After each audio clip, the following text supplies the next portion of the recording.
It's the 77 WABC News Hour. Talking the news with Noam Laden. All the news you need to know with Joe Nolan, traffic, Justin Ellick, sports. And now, Talking the news with Noam on 77 WABC. Yes, that's me. 5 o'clock. Good morning. It is Friday, January 3rd. Your forecast from the 77 WABC Weather Center. Snow showers this morning. It's not going to amount to anything. Clouds this afternoon. High 38. And then the weekend, it kind of looks like this. It doesn't kind of look like this. It looks like this. Saturday, sun and clouds, high 34. Sunday, sunshine, high 35. If you are walking out the door with us right now, it's 32 and clear in Pearl River up in Rockland County. 31 and clear in Oradell over in New Jersey. And it's 34 and cloudy outside our Midtown studios. A lot to get to as we work our way up, 6 o'clock hour. Sit-in friends in the morning. I had a sort of like a dunking of myself as I was just about to begin the program this morning. I went to go get my cup of water that sits next to me as I do this program every single day. And Elias watched me as I tripped right when I got to my desk and poured the entire cup of water all over my little mini studio here. So if you hear a sizzling of the wires and we go off the air at any moment during the program this morning, you will know why. Meanwhile, I'm wet, which is always a good way to start your early morning at 5 o'clock in the morning. And I tell you that because as I jump into the rest of the news, it's all awful. What has gone on in the last 48 hours since New Year's, just here in New York, around the country, for that matter, around the world?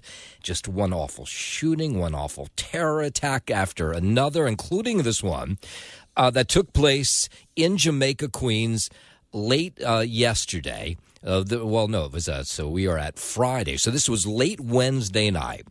These four men opened fire outside of a nightclub in Jamaica, Queens. It's the Amazora nightclub. I actually am very familiar with this nightclub because they hold UFC fights there quite often, and my youngest kid wants to maybe be a UFC fighter, and so we've gone there a number of times to see fights. And they were holding a celebration for this 16-year-old who had been murdered last year in Brooklyn. And as they were walking out at about 11:30 on Wednesday night, these four men show up, and they just start spraying the crowd with bullets. 10 people were hit. Now, the good news is all 10 of these people are going to survive. Most of them were teenagers between, let's say, 16, and the oldest one was 20 years old. It was a lot, and I was like, pop, pop, pop. That's not fireworks. So I looked out my window, and I was kind of looking around, but couldn't see too much from my vantage, but, then I saw quickly a bunch of sirens. So far they have not found any of these four. The thought is it's not terror-related. That was the first thing the NYPD wanted everybody to know late on Wednesday night, but they do think it's gang-related. So dozens of shots were fired, maybe as many as 30 bullets. The suspects took off in a gray Infiniti sedan with out-of-state plates. No one knows where they are. Neighbors, of course, freaked out by this in Jamaica. They know this nightclub well. And I wasn't sure. I kind of just stayed holed up in the apartment until I saw all the news this morning, and then I had to go check on my car because if there was a bullet hole, I've never really been experienced that before. Yeah, we go from that horrendous story down to New Orleans, where 14 people dead in that Bourbon Street attack that took place on New Year's Day early in the morning. The head of the New Orleans Police Department saying Bourbon Street back open. They announced this was yesterday afternoon. Of course, as you might guess, large police presence there. Right in the area where those 14 people were run over by a terrorist on New Year's Day. Well, it was early New Year's Day. What you see behind us is what we call hardening the target. So we have brought in heavy trucks. That's the New Orleans Superintendent of Police, Ann Kirkpatrick. And yesterday she was pushing back against the claims that the barriers, which are normally there but were taken away because they weren't working, would have prevented the attack. She says, no. This driver was hell-bent on destruction and nothing would have stopped him. We laid 14 yellow roses down for our 14 victims. And then there was prayer. And a lot of locals, 3 local people, killed in that attack. One of them a Long Island native, Matthew Tenedorio, who was from Mineola, was working as an audiovisual technician for the Superdome, and he's originally from Long Island, one of the dead. 25 years old, just starting life, had the job of his dreams. Yeah, just horrible. That's his mother, Kathy Tenedoro. A GoFundMe page has been set up to help pay for his funeral costs. They had all been together, and family members had told him not to go out. But, it was a kid. He wanted to go celebrate New Year's Day, and that's what people do. And Kathy Tenedorio expressing her sympathy for the loved ones of all the other victims. Our hearts go to all the other families that lost their loved ones, too. We just grieving right now. And we continue to learn more about this terrorist who plowed the truck through that busy Bourbon Street, killing 14, injuring dozens. The FBI confirming his name, which we knew yesterday, Shamsuddin Jabbar. And they say that he had posted several videos to his Facebook page as he drove from his home in Texas to Louisiana to carry out this crime. He originally planned to harm his family and friends, but was concerned the news headlines would not focus on the, quote, war between the believers and the disbelievers. Yeah, basically just a sick individual, maybe inspired by ISIS. The FBI's Christopher Rea there says Jabbar vowed allegiance to the Islamic militant group ISIS. He says that since the terror attack, they've received hundreds of tips that have come across the country about maybe other potential suspects. Additionally, he stated he had joined ISIS before this summer. He also provided a will and testament. Louisiana Governor Jeff Landry compared the investigation to a jigsaw puzzle. He says that over 1,000 law enforcement agents and officers have been trying to put the pieces together, but they have a sense of who this person is. Now they're trying to figure out exactly who influenced him and whether it was people here or overseas. And police shooting down social media posts that there's a link between the terror attack in New Orleans and the Tesla Cybertruck that exploded outside the Trump Hotel in Las Vegas. The sheriff there, Kevin McHale, says that both men served at Fort Bragg in North Carolina, but that's where they say the similarity ends. We have no record that they served in the same unit or even at the same years at Fort Bragg. Yeah, so both men actually served in Afghanistan, but they never met. The FBI's Joint Terror Task Force looking for a motive in the explosion in Las Vegas. They both served in Afghanistan in 2009. We don't have any evidence that they were in the same province in Afghanistan, the same location. 5:09. Let's get back into this story out of Vegas. Officials say military identification and firearms were found inside the Cybertruck that exploded outside the Trump Hotel in Vegas on New Year's Day. The driver, Matthew Allen Livelsberger.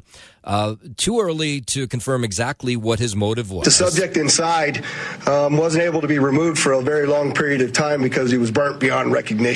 Yes, so they say that he drove from Colorado on December 28th to Las Vegas, apparently with just the sole idea of exploding this truck in front of the Trump Hotel. I would like to highlight a couple of things that the teams found inside of the Cybertruck that are useful to the investigation, and that first and foremost is a military identification. We also found a passport.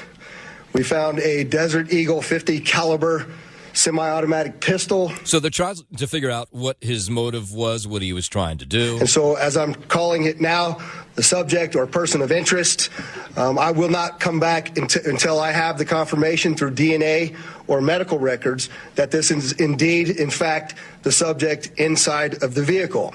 We tracked his movements from Colorado to Las Vegas, and in a number of the photographs that we were able to determine, he was the individual that was driving the vehicle. Now, they won't use the word Livelsberger, but that seems to be, everybody says that's the guy inside this car. They think he acted alone. We still have only ever seen him in this vehicle, and we're not aware of any other subjects involved in this particular case. We do know that our subject here served in the military. In fact, he's a current member of the military. And President Biden yesterday reiterating that there are no links between yesterday's attacks in New Orleans and Las Vegas, as of now anyway. He talked to reporters after a meeting with his Homeland Security team. I directed them to keep looking. The individual who rented the truck that exploded in Las Vegas also served as active duty U.S. Army. And the president says he'll continue continue to share facts with Americans as soon as he learns them. Federal law enforcement and the intelligence community are actively investigating any foreign or domestic contacts and connections that could possibly be relevant to the attack. I directed my team to accelerate these investigations so we have answers to our unanswered questions. They're making every single resource available to get the job done. 5:11. Let's move on. We were telling you about this story in Hawaii also.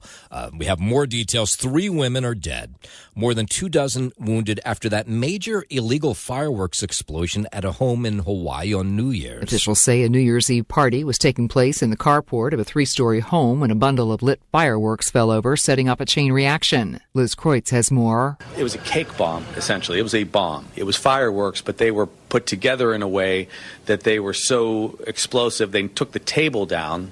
According to authorities, 2 women died at the scene and a third died at the hospital, where 24 others, including children, were taken with serious injuries. All of them had burns.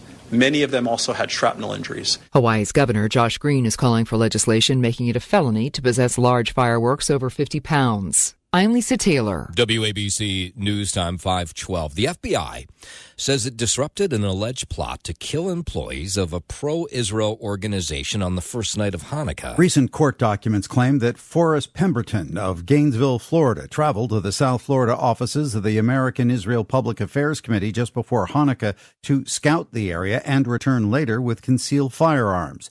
Pemberton is accused of traveling to the organization's office with the intent of killing, injuring, harassing, and intimidating people in the group. He was arrested on the first day of Hanukkah when he was found in a rideshare vehicle carrying weapons and ammunition. I'm Michael Kastner. 5:13. Let's go down to Washington. The House is expected to vote today for maybe a new speaker. Reporter Garrett Hake reports some Republicans believe current Speaker Mike Johnson, who has in the past relied on Democrats to pass key bills, doesn't have the needed votes to remain in that role. With an even smaller majority in this Congress, if all Democrats stick together and support their leader Hakeem Jeffries on Friday, Johnson can only afford to lose just 1 GOP vote and still win the gavel. Some Republicans grew frustrated with Johnson late last year as Congress worked to avoid a government shutdown. However, President-elect Trump has endorsed Johnson to remain as Speaker, but the question is, will that be enough? President-elect Trump, who seemed cool on Johnson after last month's government funding battle, offering him his, quote, complete and total endorsement on Monday, praising him at Mar-a-Lago on New Year's Eve. Massey writing on X that Johnson, quote, won't tell the president what is achievable and what is not achievable in the House, and suggesting Johnson lacks the situational awareness to know what can pass. The Massey he's talking about is Kentucky Republican Tom Massey, who says he'll vote against Johnson later today. 5:14, Jimmy Carter's family expressing their gratitude for the outpouring of love and support from around the world after the former president's death. The family wrote in a statement they see it as proof that the family extends far beyond blood relatives. Carter died at the age of 100 on Sunday. His family said they're thankful for everyone's words of comfort and acts of kindness following the passing of such a champion of human rights, justice, and peace. I'm Brian Shook. Coming up on 5:15, let's head over to the 77 WABC Sports Desk. Good morning, Justin Ellick. Good morning, Noam Layden. I've been ready to go. Been sitting here waiting for you. All good. Let's begin with a recap of yesterday's college football playoff quarterfinal drama out in New Orleans between 7-seed Notre Dame and 2-seed Georgia. Riley Leonard passed for a touchdown. Jaden Harrison returned a kickoff 98 yards for a score, and Notre Dame's defense made it hold up in a 23-10 victory over Georgia in the Sugar Bowl that sends the third-ranked Fighting Irish into the semifinals of the college football playoff. Georgia played without starting quarterback Carson Beck, who injured his elbow in the Southeastern Conference Championship game. He was replaced by Gunnar Stockton, who was 20 of 32 for 234 yards and 1 touchdown. The win is Notre Dame's 12th straight.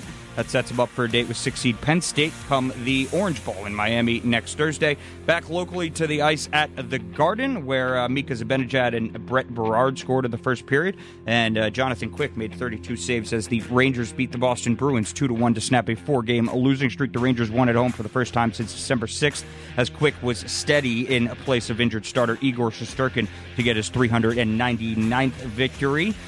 New York improved to 8-9-1 at home this season after going 30-11-0 7-0 at Madison Square Garden last year. Zibanejad's goal was the 301st, I should say, of his career and his 700th point. The 31-year-old forward has 22 points in 37 games this season. Up next for the Rangers, they'll be at Washington for a matinee tomorrow at noon. Out in Elmont, the Islanders fell short with the Toronto Maple Leafs in town, losing 2-1. Scott Mayfield scored for New York, and Elias Sorokin made 29 saves in the Islanders' third straight loss. New York allowed the opening goal for the 12th time in 14 games and are 5-8-1 in that span. Coming up for the Owls, they'll visit Boston on Sunday to begin a 3-game road trip.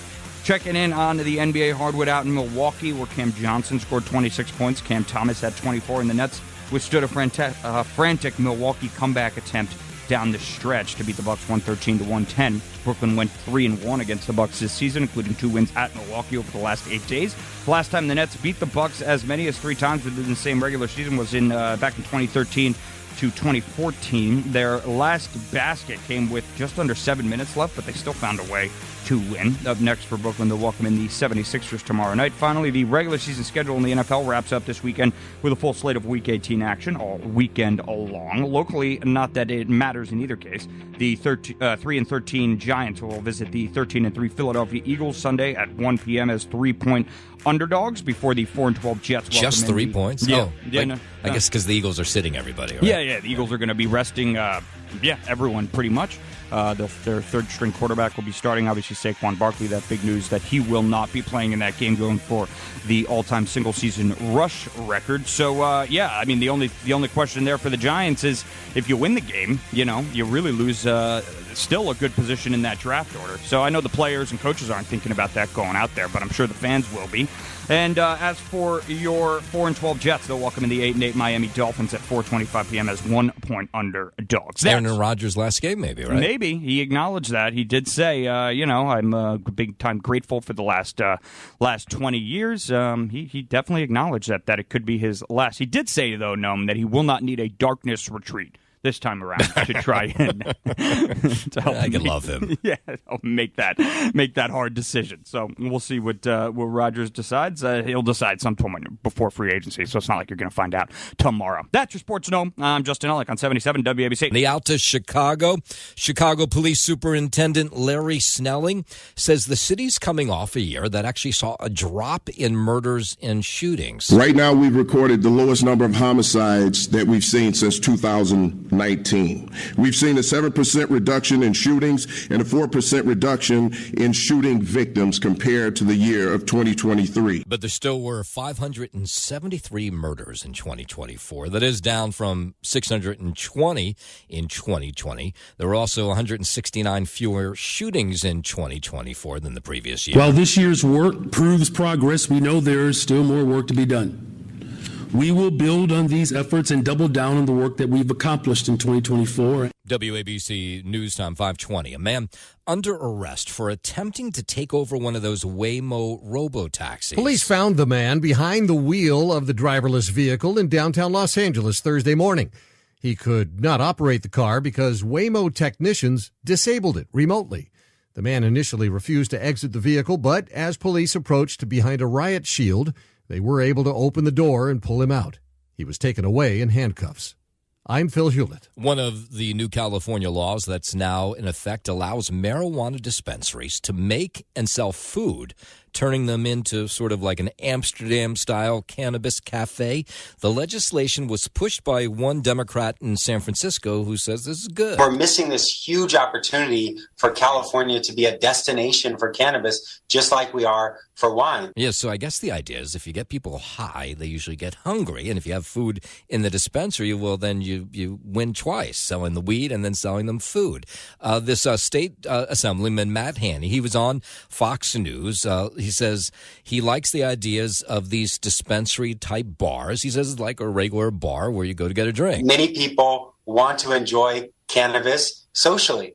All right. Well, we have not really seen this in action in the U.S. before, but he says it will be sort of like those cannabis cafes in Amsterdam. This industry will not make it. They'll lose out to the illegal market unless we allow them to be creative and entrepreneurial. So will they create those space cakes in Amsterdam? He didn't say. 522 last year set records for the number of baby monkeys seized from smugglers who were trying to sneak them across the southern border.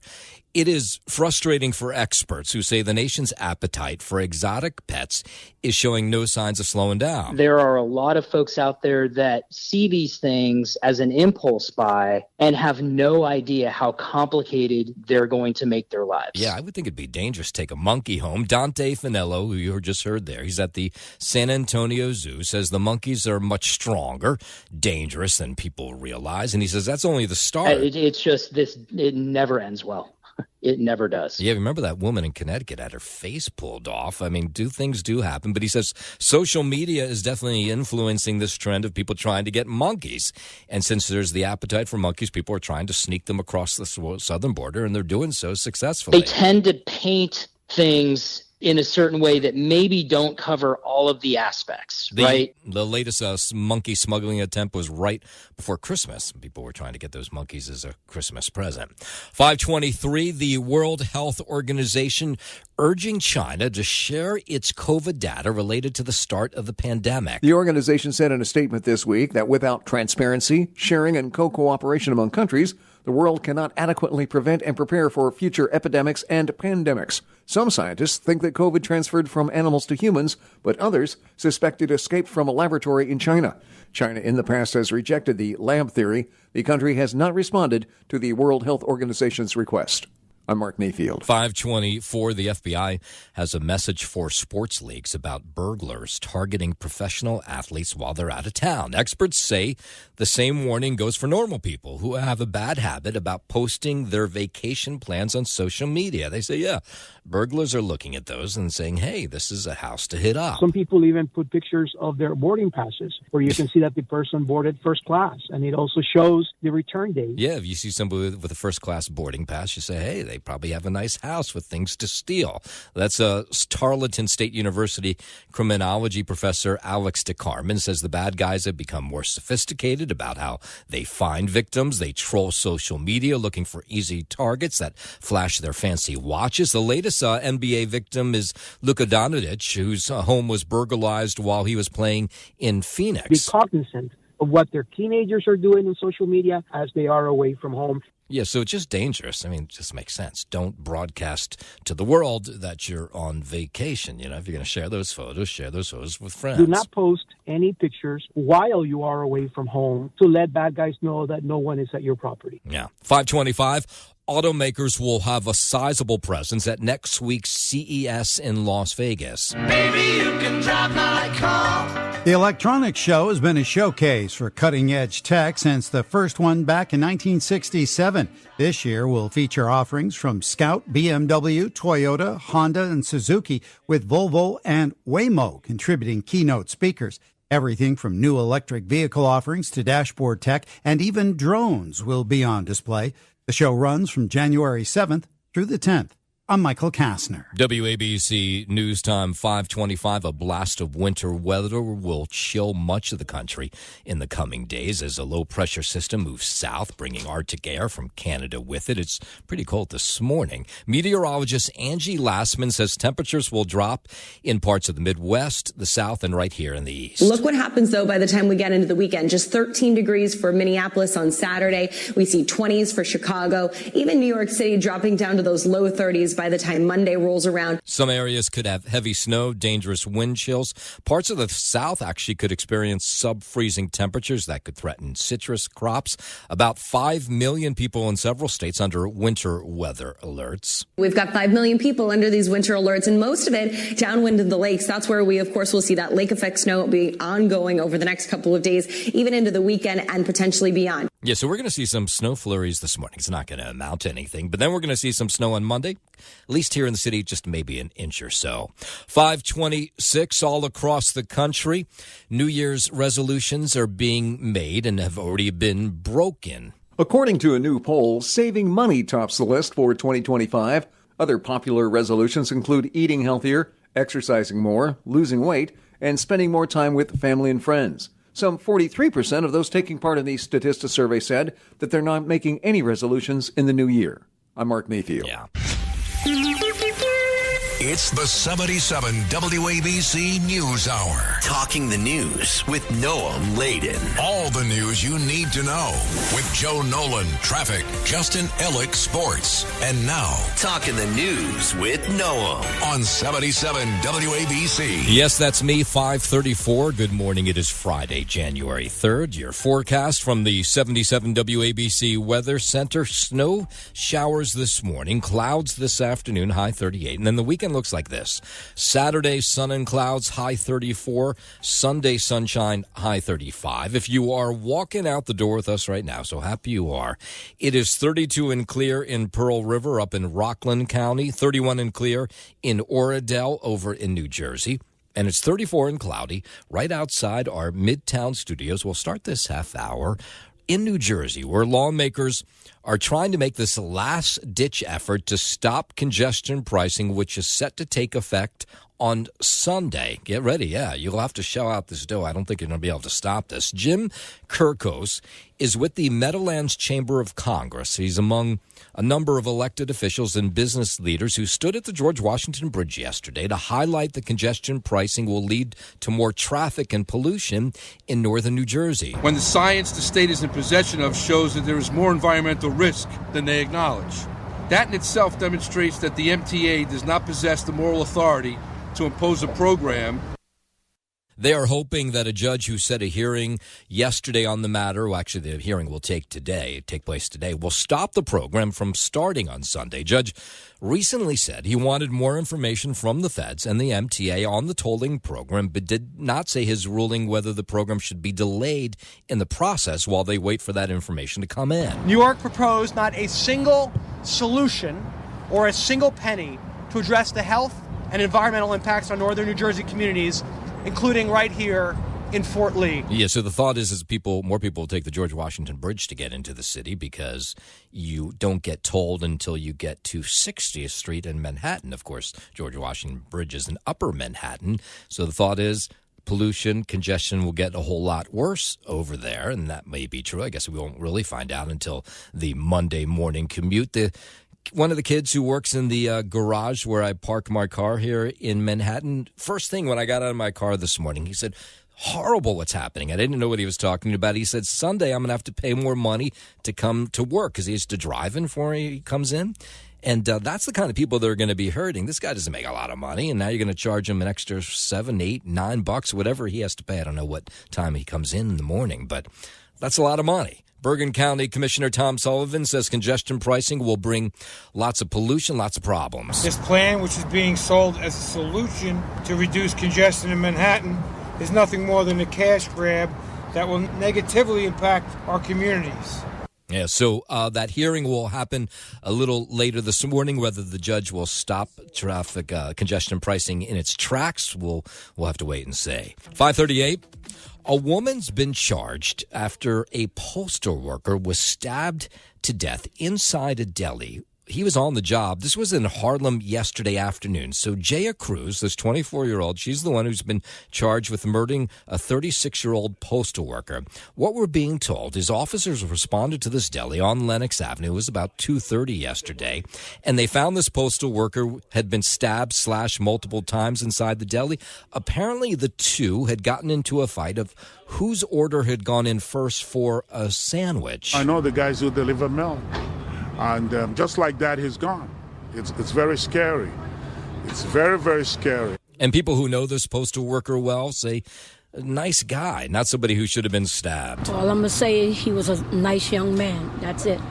Now, the woman, though, who's a friend of the woman who's charged in this stabbing, said she's not somebody who would ever do something like this. She says she's shocked by the crime and she doesn't believe it happened. She's a nice young lady. She is not the type that just come out in the street and attacking people. This is just a bad neighborhood. What had happened, I have no idea because I was not around here. I don't know, but I do know if she said it was in self-defense, it was in self-defense. But deli workers say they, too, did get into a fight about whose sandwich order had gone in first, and that's what led, they say, this woman to allegedly pull out the knife and stab this postal worker to death. Just more horrible news. The NYPD says an off-duty MTA subway cleaner stabbed on the 5 train platform in Pelham Bay. This was about 6 a.m. yesterday morning. An argument between a rider and this 47-year-old worker quickly escalated. The rider stabbed the worker in the armpit. They got to do something. This is terrible. Yeah. People always target MTA workers, even though they're just doing their job. So this MTA worker transported to Jacoby Hospital. Thank God he's in stable condition. The person who stabbed him, they are still on the run this morning. I don't feel safe in the train because a lot of things happen every day. This is usually a safe neighborhood, so it's odd that something like that would happen around here. A little uneasy now that I know that it actually happened. I can't believe what you just said. It's horrible. And if that's not enough violence for you, boy, if we start adding the total of people who've been shot and stabbed since January 1st, you got the 10 people in Jamaica, Queens. That's 10 right there. I think it might be close to 20 people.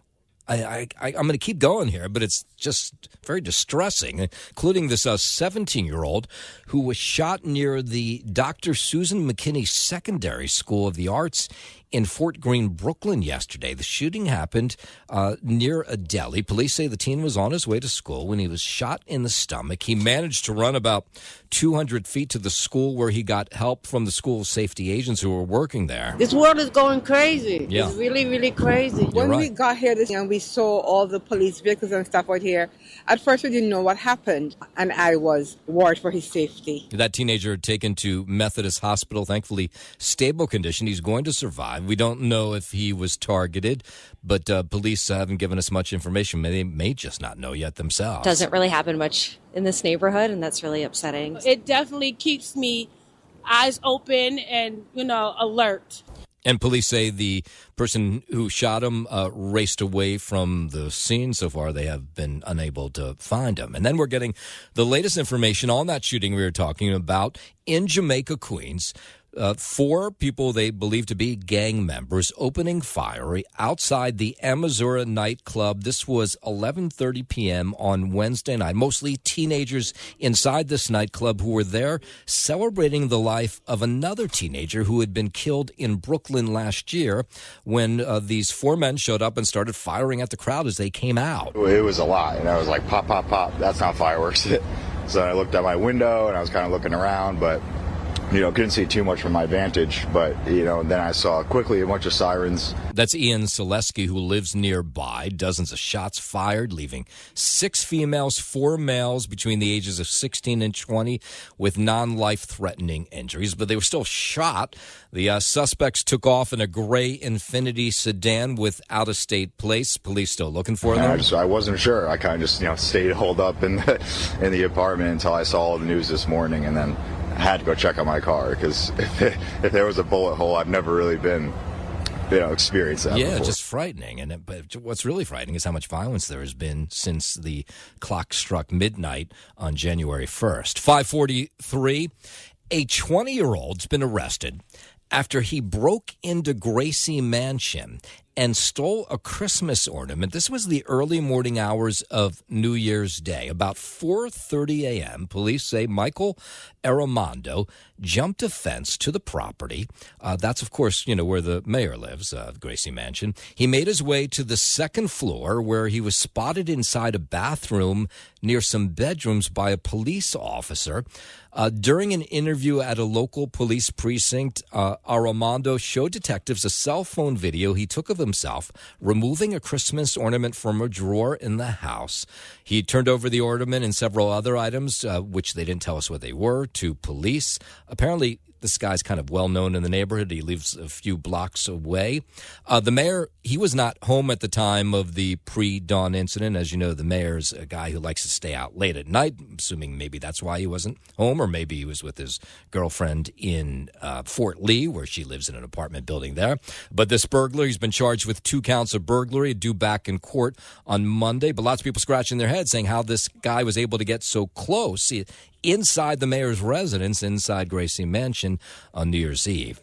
5:44, heavy hearts just everywhere after this terror attack in New Orleans on New Year's Day early in the morning, and 3 of the victims are locals. One of them, Tiger Besh, we told you about yesterday. He worked for Seaport Global Holdings on the East 45th Street in Midtown, was there with a friend. That both of them were football players at Princeton University, and they had gone down to New Orleans to celebrate New Year's. So here's some members of this brokerage firm who say that Tiger was a great guy. We did not have the anticipation that of the people who are impacted by this. Tiger was an incredibly motivated, incredibly humble, hardworking, dedicated young man. We'll pull together and get through this. It's the same sense of deep loss for Long Island native Matthew Tenedorio, the 25-year-old born in Mineola, lived in Huntington before moving south with his family, and he was one of the victims on that night killed. It's pretty wild to hear that somebody so close by was there. Such a horrible thing happened. I had friends who were there, actually, too, and thank God they're safe. That's a neighbor who knew him. His mother, Kathy, says she last saw her son 9 p.m. local time New Year's Eve at a family dinner. His parents begged him not to go out.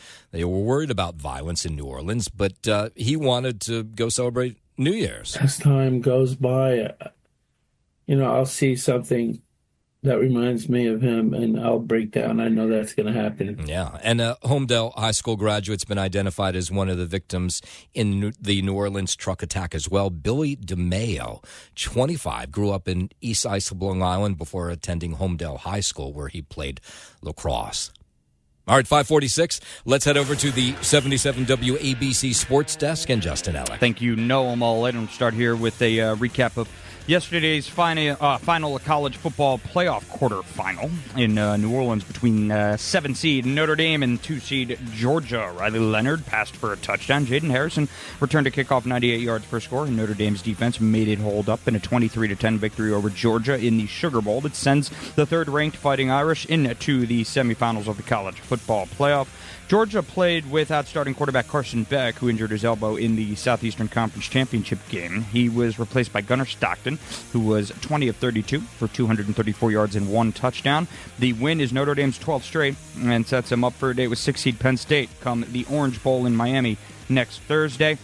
Back locally to the ice at the Garden, where Mika Zibanejad and Brett Berard scored in the first period, and Jonathan Quick made 32 saves, and the Rangers beat the Boston Bruins 2-1 to snap a 4-game skid. The Rangers won at home for the first time since December 6th, as Quick was steady in place of injured starter Igor Shesterkin to get his 399th career victory. New York improved to 8-9-1 at home this season after going 30-11-0 at MSG last year. Zibanejad's goal was the 301st of his career and his 700th point. The 31-year-old forward has 22 points in 37 games this season.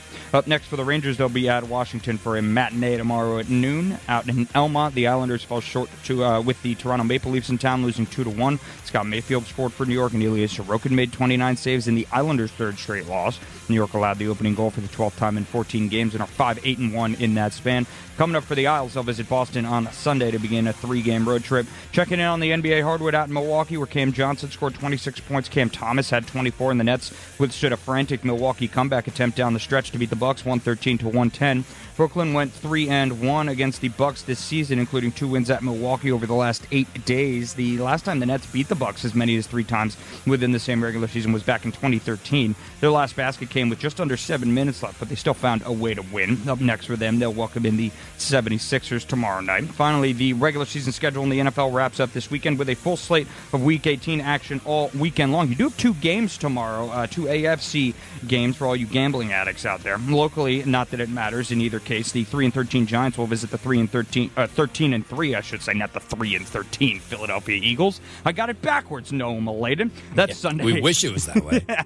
That's Sunday at 1 p.m. as 3-point underdogs before the 4-12 Jets welcome in the 8-8 Miami Dolphins at 4:25 p.m. as 1-point underdogs there. That's your sports, Noam, and I am Justin Ellick on 77 WABC.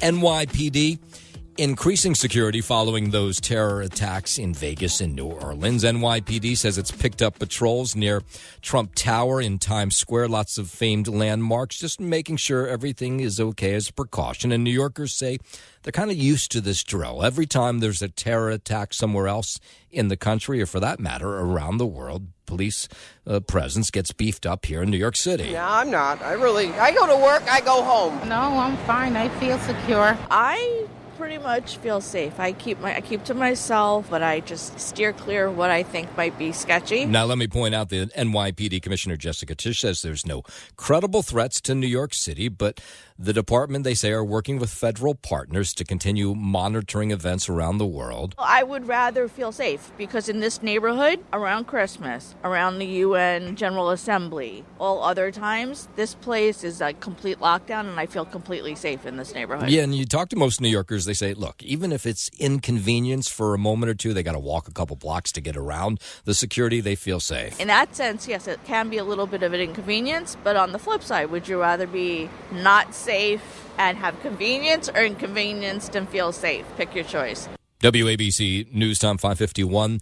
The man accused of shoving another subway rider into the subway tracks, charged with attempted murder yesterday. 23-year-old Camel Hawkins did not know the man. He pushed into an oncoming 1 train at the 18th Street station in Chelsea.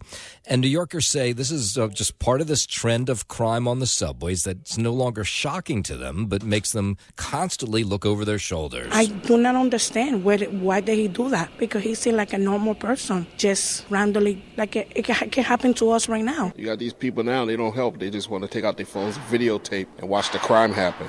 That's what sucks. The people really sucks now. Authorities say the victim was not hit by the train, but fell onto the tracks as it passed over him.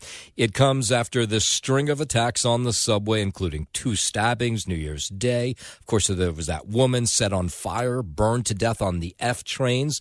New Yorkers say they just don't understand what's going through strap hangers' minds. Before, people actually help you. Now they film it. But, I understand, they don't want to interfere because you don't know if a person has a gun or... I don't know if they do it for fun.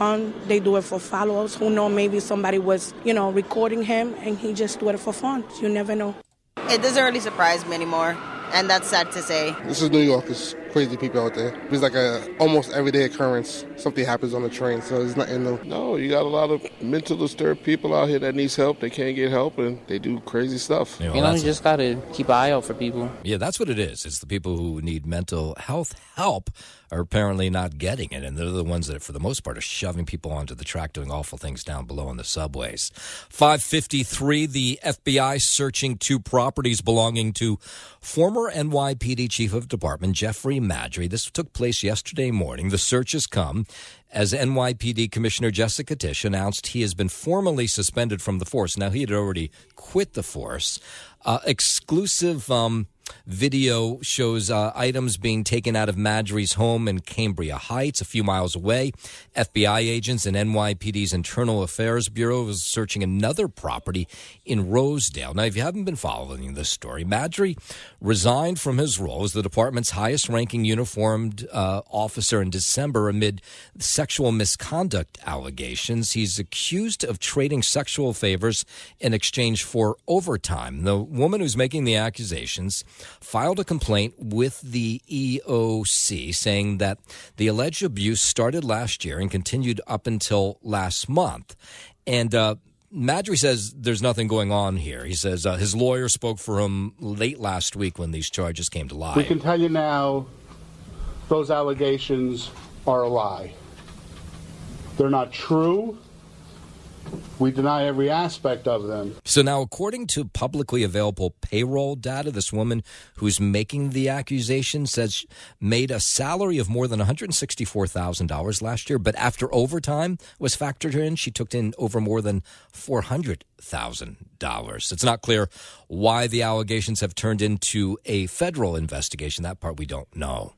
WABC News Time 5:55. The feds announcing a settlement with Rutgers University over claims that the university discriminated against Jewish and Palestinian students. The U.S. Department of Education's Office for Civil Rights says it resolved 3 complaints and found that Rutgers likely harassed and created hostile environments for students based on national origin and shared ancestry. An investigation looked at hundreds of reports made by Jewish, Palestinian, Arab, South Asian, and Muslim students between July 23 and June of 24. Rutgers has agreed to take a number of steps to address the allegations, including a review of its policies and procedures. James Flippin for 77 WABC News. WABC News Time 5:55. Do you remember this story of a guy who was going around tagging restaurants and places all over Westchester County with this pizza-themed graffiti? Nobody could find him, but they called it the One Slice Pizza graffiti guy because sometimes he would put a picture of a pizza slice on the side of a building. Other times he would write the words "One Slice Please." And the artwork started appearing on pizza shops and Italian restaurants during the year in 2023. And they caught this guy. And his name is Daniel Henderson. He's 42 years old. He was arrested. And he spoke out just for a moment or two about the arrest. I'm a pizza fanatic, just for the record. Just random pizza places. It wasn't like, oh, I'm targeting this, I'm targeting that. Yeah, so he said he kind of did it just because he was an artist. Police said, hey, a crime is a crime. And even though these weren't big, they were the size of a pizza slice, these, graffiti tags that he was doing. And but they say a crime's a crime, and so that's why they arrested him. It is a New York State penal law violation. You can't mark up other people's property with graffiti. He was charged with 3 counts of misdemeanor making graffiti. But what's interesting about this story is the victims of this crime, if you can call them victims, the people who had their buildings tagged with this pizza slice or with those words, "One slice, please," say they actually don't mind it and they don't want anything to happen to this artist. They say it was just artwork. My thoughts are a little indifferent. Not that I welcome any other graffiti, but I thought it was kind of cute. When you told me they arrested him, I was like, why? But it's silly. I mean, he's an artist. Yeah, either way, though, he's going to face a slew of charges for that graffiti that happened over the last 2 years.